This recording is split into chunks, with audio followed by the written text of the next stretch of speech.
সম্প্রতি সঙ্গীত জগতে আলোড়ন ফেলে দিয়েছে একটি খবর। রবীন্দ্রসঙ্গীত গাওয়ার জন্য নাকি অরিজিৎ সিং পারিশ্রমিক হিসেবে নিচ্ছেন ৩ কোটি টাকা। এই প্রসঙ্গে বাবুল সুপ্রিয় মন্তব্য করেছেন, বাঙালি হয়ে রবীন্দ্রসঙ্গীত গাওয়ার জন্য ১.৫ কোটি টাকা চাওয়া আমার কাছে অনুচিত বলে মনে হয়েছে। ঘটনাটি মূলত একটি মিউজিক ভিডিওকে ঘিরে। জানা গেছে, বাবুল সুপ্রিয়ের একটি প্রজেক্টে অরিজিৎ সিং এর গাওয়ার কথা ছিল ২টি গান। বাবুলের টিমের দাবি, প্রতিটি গানের জন্য অরিজিৎ চেয়েছেন ১.৫ কোটি টাকা। এই দাবি শুনে স্বভাবতই বিস্মিত বাবুল সুপ্রিয় এবং সেখান থেকেই তার এই মন্তব্য। কিন্তু এই বিতর্কের মধ্যে আমরা হয়তো ভুলে যাচ্ছি কিছু গুরুত্বপূর্ণ দিক।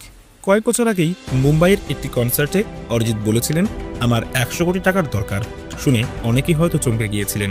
তিনি পরিষ্কার বলেন, এই টাকা তিনি নিজের জন্য চান না, তার স্বপ্ন সমাজকে বদলে দেওয়ার, শিশুদের জন্য শিক্ষার ব্যবস্থা, সবার জন্য সুস্বাস্থ্য পরিষেবা, সুপার স্পেশালিটি হসপিটাল গড়ে তোলা, এসবই তার লক্ষ্য।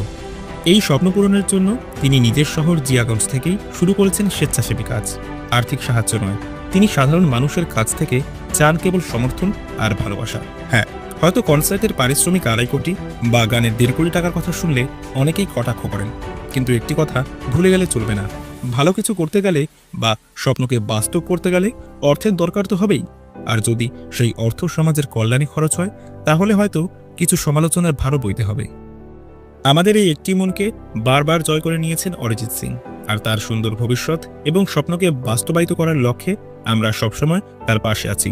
অভিনব পরিবারের পক্ষ থেকে তার জন্য অনেক অনেক শুভেচ্ছা, ভালোবাসা ও শুভকামনা রইল। ধন্যবাদ।